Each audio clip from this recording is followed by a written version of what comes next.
नमस्ते दोस्तों, मेरा नाम है डॉक्टर शिनागी और आज हम बात करने वाले हैं कि क्यों ऐसा होता है कि जो स्ट्रीट फूड है कई लोगों को ये डाइजेस्ट होता है, कईयों को नहीं होता। अब एग्जांपल लें कि मैं और मेरा दोस्त हैं, हम दोनों स्ट्रीट फूड खाने जा रहे हैं। अब ऐसा होता है स्ट्रीट फूड सेम मैंने खाया, सेम उसने खाया, पर ऐसा होता है मुझको डाइजेस्ट नहीं हुआ पर उसको बिल्कुल बढ़िया से डाइजेस्ट हो गया।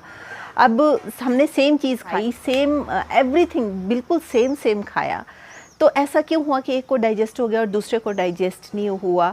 या फिर जैसे हो सकता है मेरी वेट गेन करने की टेंडेंसी है, उसको तो वेट गेन बिल्कुल नहीं हुआ और मेरा वेट 2 केजी बढ़ गया। अब ऐसा क्यों होता है?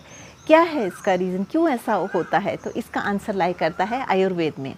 आयुर्वेद के प्रिंसिपल्स के अनुसार हर किसी की डाइजेस्टिव फायर अलग है, हर किसी का जो बॉडी कॉन्स्टिट्यूशन है वो अलग है, जिसको कि आयुर्वेद में प्रकृति बोलते हैं। आयुर्वेद में 7 प्रकार की प्रकृतियाँ बताई गई हैं। वात पित्त कफ, वात पित्त कफ और कफ वात। और एक सम प्रकृति रहती है जो कि बैलेंस प्रकृति होती है, जो कि बहुत ही रेयर होती है। ऐसी प्रकृति किसी की है तो मतलब उनको डिजीज़ वगैरह बहुत कम होंगी, ये बहुत रेयर प्रकृति रहती है। बाकी सब लोगों को मतलब जो प्रकृति है वो डुअल प्रकृति ही पाई जाती है या सिंगल प्रकृति पाई जाती है। अब जैसे कि हम बात कर रहे थे कि सेम फूड खाया पर एक को डाइजेस्ट हुआ, एक को नहीं हुआ, ऐसा क्यों है?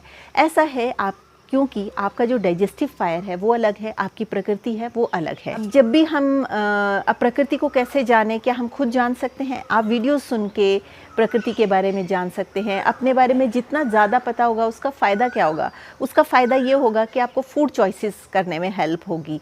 जब आपको पता है कि ये जो चीज़ है इसको खाने से मेरा वेट बढ़ जाना है, लेट्स सपोज मेरी कफ प्रकृति है और मुझे फिर पता होगा कि मेरे को पता है मेरी कफ प्रकृति है। अब कफ प्रकृति जब किसी की होती है तो उसका वेट कैसे बढ़ता है? उसका वेट बढ़ता है एकदम से कुछ भी मिल्क की चीज़ खाने से, शुगर से, या फिर जो भी ये पनीर होता है या चीज़ रहता है या मिल्क के कोई भी प्रोडक्ट्स हैं, उनकी टेंडेंसी रहती है वेट गेन की। अब मैं अगर ये चीज़ खाऊंगा तो मुझे पता है मेरा वेट बढ़ना है, जबकि वात प्रकृति वाला मनुष्य अगर ये चीज़ खाता है तो उसका वेट नहीं बढ़ेगा पर मेरा बढ़ जाएगा, तो मैं वो चीज़ों को अवॉइड करूँगा, है ना, या करूँगी।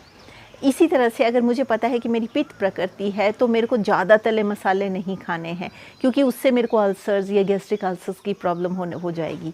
तो ये फ़ायदा होता है कि अगर प्रकृति को जानते हैं तो आप किसी को देखा देखी में खाना नहीं खाते कि अगर ये कैलोरीज़ इतना ये वाला चीज़ उसको सूट कर रहा है तो हम भी खा लेंगे, हमको भी सूट करेगा। ये ज़रूरी नहीं है। अगर उसको सूट कर रहा है तो हो सकता है उसकी प्रकृति कुछ और हो, आपको नहीं सूट कर रहा, आपकी प्रकृति कुछ और है। अगर आप अपनी प्रकृति को जानते हैं तो आप उसके हिसाब से डिसीजंस ले सकते हैं, लाइफ चॉइसेस बना सकते हैं, फूड चॉइसेस बना सकते हैं, लाइफस्टाइल बना सकते हैं। अपना घूमने फिरने का, सोचने का ढंग हर चीज़ को हेल्प करता है। जैसे माइंड के अगर आप देखें तो जिनकी कफ प्रकृति रहती है उनकी टेंडेंसी रहती है कि डिप्रेसिव थॉट्स की तरफ। अगर वात प्रकृति है तो उनको ज़्यादा चिंता रहती है, पित्त प्रकृति तो गुस्सा बहुत ज़्यादा आता है। तो इस तरह से जिनको अगर आप अपनी प्रकृति के बारे में जानते हैं तो लाइफ को मतलब नेविगेट करना, लाइफ को जीना, उसमें चॉइसेस करना, ये करना है ये नहीं करना है, कौन सा योगा करना है, कौन सा प्राणायाम करना है जो मेरे लिए अच्छा हो, ये चीज़ को चॉइस करना जो है वो आसान हो जाता है। तो आई होप मैंने ये आंसर दे दिया होगा कि बहुत से लोग ये पूछते हैं कि उसको डाइजेस्ट होता, मुझे क्यों नहीं होता, क्या प्रॉब्लम है? तो यही प्रॉब्लम है कि आप अपनी प्रकृति के बारे में नहीं जानते। जब आप अपनी प्रकृति के बारे में जान जाएंगे, आप उसकी तरह उसके अकॉर्डिंग फूड चॉइसेस करें तो आपकी हेल्थ बेहतर होगी। तो बस आज की वीडियो में बस इतना ही। अगर आप मुझे पहली बार सुन रहे हैं तो आप बेल आइकन दबा सकते हैं, सब्सक्राइब का बटन दबा सकते हैं, ताकि जब भी मैं कोई वीडियो पोस्ट करूं तो आप तक इन्फॉर्मेशन पहुंचे। इसके अलावा अगर आपका कोई क्वेश्चन है तो आप कमेंट सेक्शन में लिख सकते हैं। I will try to answer questions in the best possible way. अगर आप मुझसे कंसल्टेशन लेना चाहते हैं तो आप इस email ID पे लिख सकते हैं। I will try to schedule the consultation for you. With this note I would like to say stay healthy, stay blessed, take care, bye.